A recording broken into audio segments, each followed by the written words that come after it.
Hey, what's up YouTube? This is We All Juggle Knives with the FMA concealment knife from tinywin.com. Now they call it a knife, but it's actually a self-defense spike. Alright, you see the sheath there. It holds it in. This can be worn as a neck knife. Now this is the second video that I've done on this. I wasn't really happy with the first video. I wanted to be more clear. I thought I could be a lot more clear on the capabilities of this. Now the point on this is rounded off. Okay, so it's not a needle point, but it could still do grievous damage.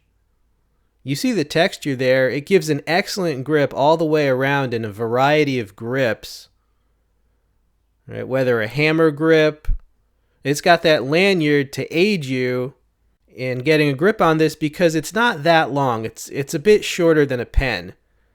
It's designed so if you hold it like that, only a little bit will protrude from your fist.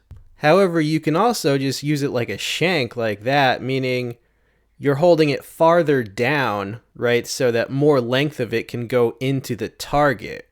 You can also use it on pressure points. Right, there I'm showing you can grab someone's arm, right, and then apply this to pressure points on their hand, making them drop a weapon or making them let go of another person. Right, and this even has that little depression right there for your thumb, right, which is aids in that kind of grip. So yeah, you can use it on pressure points or as a kubaton. All right, more about the points or the tip on this. They have rounded it off a bit. Okay, and there I'm just showing that if you were to slice it across your hand, it's not sharp enough that it's going to cut you just like that. But if used with sufficient force, it would definitely penetrate the skin. Right, there I'm showing that you can lash out, right, like it's a hammer fist. Now, if you take a full grip on this, right, then only a little bit is going to protrude from your fist. And that's if you want to use it in a less, not as lethal method, because it limits the length that's actually going to penetrate, right, into the opponent. You know, it'll cause fractures, painful, grievous wounds like that. Talking more about the facets in the tip, if you applied sufficient force, this could stab just like a dagger. All right, and here I'm going to compare it to that cold steel dagger. Yeah, so even though this has a rounded tip, it would take slightly more force to get the piercing started as a stabbing weapon. You know, that dagger would take virtually no force. Even a child could use that dagger. Right, the dagger would melt into someone. Showing another push dagger there, another vicious item.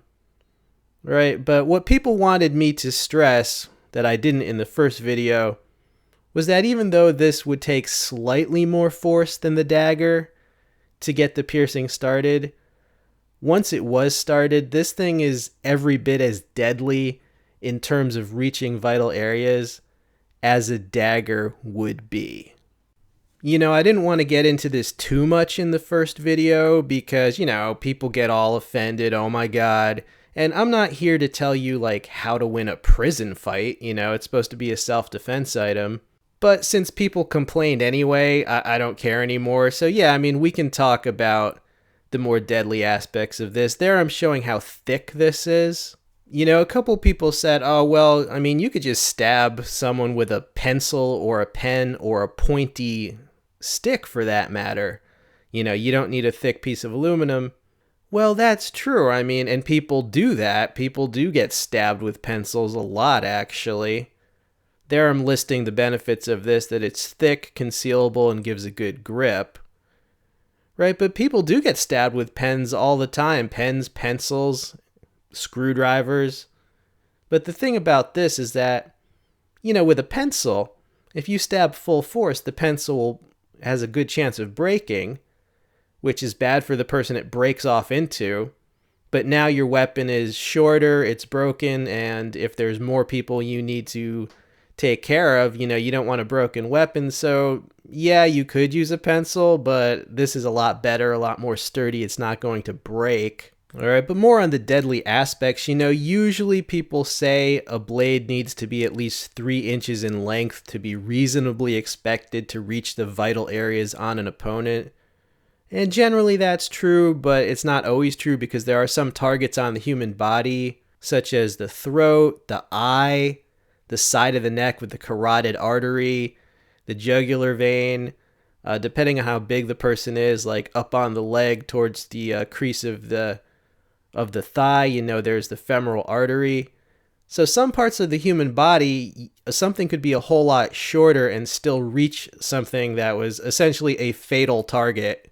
If you were to use this in more the shank method as opposed to the Kubotan method where only a little sticks out, you would have to hold this in such a way that you're only using like a 3-finger grip or a 2-finger grip, right? So that a lot more length could be in your target. So the lanyard would aid you in that. Now, in the original video, I think I said something like it's not good for drawing blood. That was my bad. I actually meant if you're out for blood.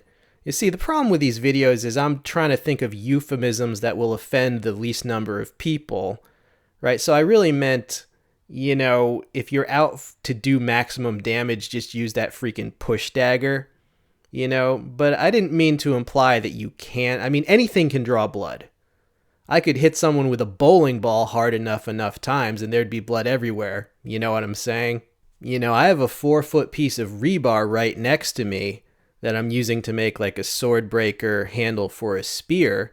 And it doesn't have a tip on it, but it's a 4-foot long piece of rebar, and that thing could get pushed through someone's guts, So even with no tip on something, I mean, yeah, anything can draw blood. I've seen prison shanks that were made out of pieces of food trays that were broken off, and it was plastic, and it didn't really have a pointed tip that you could slice with, but it was more like this, and those things could push right through to the liver, through the kidney.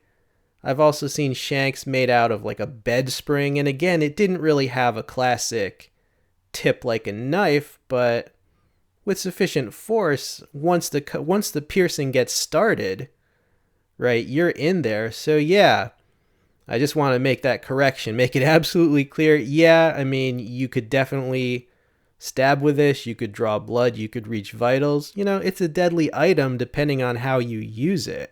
It is substantially thicker than a dagger or a kitchen knife, and so it's going to displace more matter when it actually does penetrate. In other words, the wound channel with this is going to be a lot wider, right? So it takes slightly more force, but it'll also do more damage in that respect. So in conclusion, this thing can be used like a Kubotan with only a tiny bit protruding from your fist, in which case it could cause a fracture if used against a skull, and it would cause some very painful penetrating wounds, but it would be unlikely to kill. It could be used like a shank, in which case more of it would be in the target, and essentially it'd be like an assassination or murder weapon, prison yard weapon. And it can also be used to apply to pressure points. So this item allows for an escalation of force and techniques all the way from just deterring someone to outright, the final solution. And then you better have some explaining to do and a good lawyer if you do that, right? You got to not get carried away with an item like this. So is this a good item? Well, yes, because, for a $20 item, sometimes less on sale, it has so many capabilities. It's really well designed as far as the grip it gives you. There are ways to make something like this yourself if you have a forge and you melt some aluminum and you do they have like a styrofoam replacement casting method that I've seen. But if you made something like this yourself, it still wouldn't be as nice unless you have like a CNC machine to do that texture, and it has a very attractive color. This comes in like 7 different colors. Several are already sold out. Okay, this website told me they're trying to get more in stock as we speak. So if you look in the text description box of this video, I'll include a link that goes to all the different colors of this. And I don't know how many are going to be sold out by the time I post this. There are already 3 or 4 were already sold out. The red one completely sold out after the first video. I mean, it looks awesome. It looks like it just fell off of Iron Man's armor, or it's a piece of Voltron's armor. You remember that from back in the day? Okay, so I hope you enjoyed seeing this again, and I hope I cleared up any of the concerns people had if I was nerfing this item. Didn't mean to nerf this item. No, I understand, it's basically could be a shank, and that's nothing to sneeze at. Right, so hope you enjoyed it. Check out that link. This has been We All Juggle Knives and Shanks.